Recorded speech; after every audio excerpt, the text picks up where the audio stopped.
কুষ্টিয়ায় বাংলাদেশ জামাতে ইসলামীর সমর্থক ও গণ অধিকার পরিষদের নেতাকর্মীদের মধ্যে দফায় দফায় সংঘর্ষের ঘটনা ঘটেছে। এ সময় আমির হামজার গাড়ি ভাঙচুর করা হয়। পাশাপাশি জামাত ইসলামীর সমর্থকরা গণ অধিকার পরিষদের জেলা অফিস ভাঙচুর করে।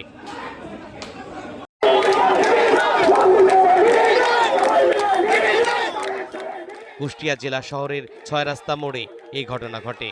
প্রত্যক্ষদর্শীরা জানান, আমির হামজা সম্প্রতি গণ অধিকার পরিষদের সভাপতি ও সাধারণ সম্পাদককে নিয়ে কটূক্তি করায় এর প্রতিবাদে গণ অধিকার পরিষদের নেতাকর্মীরা বিক্ষোভ মিছিল করে।